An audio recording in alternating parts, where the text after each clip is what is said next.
There likely is no God. Here's why. First of all, atheistic naturalism explains everything that we observe in the world around us just fine without invoking God. We can explain the origin of life, we can explain the origin of the universe, we can explain the origin of the earth and everything we see around us without invoking God. You can take an internalist approach with Einstein's block model, in which there's just 4 dimensions of space and time and it's infinite. Or you can take a more quantum approach with the Everettian model of quantum mechanics, in which there's a universal wave function. Our universe is simply a vector in a larger Hilbert space, which is infinitely dimensional. The universe's operations are all guided by the way this wave function evolves with the Schrödinger equation. So we actually have a mathematical mechanism for the origin of the universe. The theist doesn't. They just say God. My framework actually explains all the observable states that we see in space and time.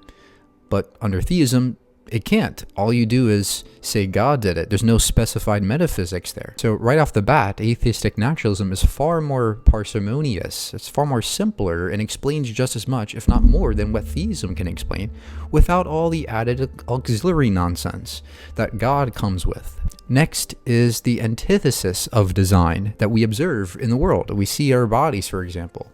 Right? Theists love to point to how complex it is, but it's so gratuitously complex. It is so unnecessarily complex that there are so many points of failure in our bodies, so many ways that it could have been done simpler and more efficiently, but it just wasn't. The fact that we can improve on our bodies with basic biology, right? Vaccines, glasses, and let alone all the robotic parts and limbs and even robotic eyes that we've developed that are far better than what our bodies can achieve. Under the fact that evolution happens, this makes perfect sense as to why our bodies would be so gratuitously complex. It's because evolution doesn't care about optimization or efficiency. Evolution just simply cares if you can survive and have babies. But under the design hypothesis, it makes no sense as to why we'd be so complicated, right? A good designer is somebody who can make something efficient and powerful, but simple at the same time. Next is the fine-tuning argument that backfires on the theist, right? The whole point of the fine-tuning argument is that the universe must have been tuned in a way that could allow for life to exist. It was constrained by physical constants. But that's the entire antithesis of what God is all about. He's all powerful. He is beyond physics. He can control physics. And so God could make not only life emerge with any universal laws of physics, but more importantly, God could create a world where there's non-physical beings who have spirits and souls and can actually go through the same experiences we have, or if not even more different experiences than we have. And so God could have created a whole heck of a lot more universes with non-physical beings that go through far more complicated experiences and far more enriching experiences than we do on this planet, who are constrained by physical laws. If you do the basic math on this, you realize that God could have created far more worlds in which there are non-physical agents in there, right, experiencing different things, versus physical worlds like ours. So you realize that it's actually less likely under theism that we find ourselves in a world like ours. Next is the problem of evil. Now we can take an evidential approach here and ask ourselves, does God desire everybody to get to heaven? Well, if God is all good, then yes, I think that's reasonable to suggest. The problem is not everybody gets to heaven. So either God failed at getting everybody to heaven, or God doesn't want us to all go to heaven. Okay, pick your poison. If God failed at his mission, then he's not all powerful. If God doesn't want us to get to heaven, well then he's probably evil. Now you're probably saying, well, we have free will, Mike, that's why people don't choose to go to heaven. Well, the problem is that even if we did have free will, we don't. But even if we did, it's still compatible to suggest that God could have created a world in which everybody has free will and everybody in that world freely chooses to get to heaven.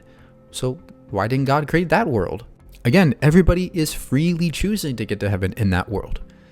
God could have created that world. I don't see why he couldn't. So it seems like a problem. And how about the case of animal suffering, right? Animals typically don't have free will in most Christians' eyes. So why is it the case that animals go through so much gratuitous suffering in the wild? Now, some responses to this is, well, don't worry, Mike, in the end, God has a plan for those animals, and eventually they'll get to heaven, and that evil will be defeated. But why should we believe that? Now you're just adding more commitments to your theory. And the idea that, oh, we have to go through some horrors today for the future compensation that might one day happen. Well, I think this is absurd. I think there are some horrors, some things that are so cruel that no promise of future compensation could actually justify that action. Not even the promise of heaven could justify some of the atrocities that we see. Next is the problem of divine hiddenness. It says that there are some people out there who are reasonable in their desires. They want to get to heaven, but God doesn't show himself to them. God doesn't seem to want a relationship with some people who are genuinely looking out for God. There are many atheists out there who generally wanted to believe but were never convinced. And so why doesn't God reach out to those people who are honest and want to seek God? Why are there so many non-resistant non-believers? This makes perfect sense if there is no God, but if there is a God, it makes no sense as to why God would want a relationship. The whole point of Jesus was the relationship thing, but it doesn't seek out people who are genuine. And why don't we see any actual miracles anymore in the public eye? Right? Why doesn't God show himself to people anymore like he used to, like what the Bible says? Most claims to miracles today are like these medical mysteries where this person unexpectedly makes a fast recovery, right? But there's always some kind of explanation. There's always some kind of plausible explanation behind those, and it's all just anecdotal gaps of knowledge that the theist is trying to fill with God.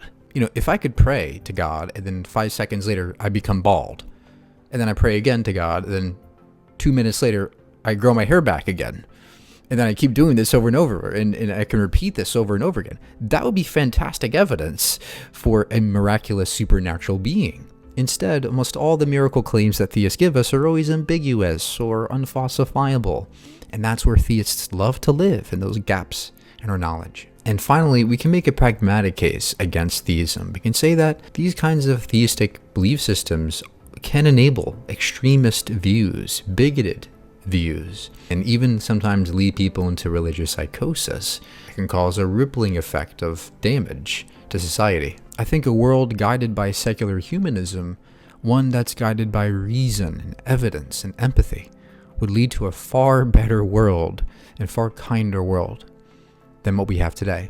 So yeah, those are just some of the reasons why I'm an atheist, and I can go more in depth if you want about these things, but that's just a general overview of what I think.